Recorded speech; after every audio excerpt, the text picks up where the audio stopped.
Two survivors allowing the world to see their faces, filled with gratitude as they left the courthouse. What say you, is defendant guilty or not guilty? Guilty, aggravated rape. Today, a jury convicted Stephen Paul Gale on all 7 charges, finding he was the man who walked into the Hit or Miss store in 1989, posing as a customer, pulled out a gun, kidnapped, robbed, and raped the women working there, who were just 18 and 29 years old. Not a day goes by that I am not haunted about what was done to me. After the verdict, the 2 survivors told the judge about the deep and devastating impact of that attack. From that moment on, my life was never the same. I tried not to let that define me, but there were things I could not control.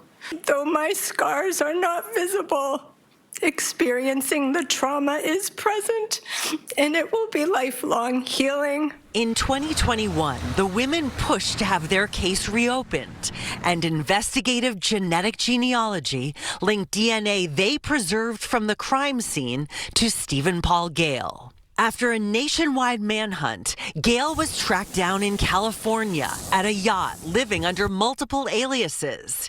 He was finally captured after a wild hour-and-a-half police pursuit through LA. But it took months for Gale to be returned to Massachusetts because of outstanding fraud and check forgery charges from the 1990s in LA. And when 5 Investigates dug in, we uncovered another fraud case, traveling to Las Vegas, where we learned Gale had operated under the alias Paul Costa. In 2005, he was charged with 13 crimes, including racketeering, accused of defrauding victims out of $200,000.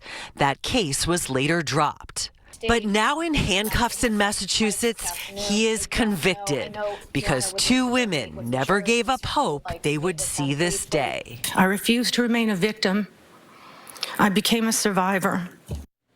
And many of the jurors came into the courtroom to witness those impact statements. It was a powerful moment for the survivors as well to personally say thank you. And that's powerful for them and interesting. So if we go back, these women reached out to you 5 years ago. 5 years ago. They saw you reporting with our senior investigative producer, Kevin Rothstein, about rape kits here in Massachusetts. And Kevin and I had discovered there were thousands of rape kits that had never been tested here in Massachusetts. Now, these women reached out because they wanted to know what happened to their rape kits. We first sat down with them in 2021. I'd like my case to be reopened. I don't want it to be just sitting on a shelf anymore.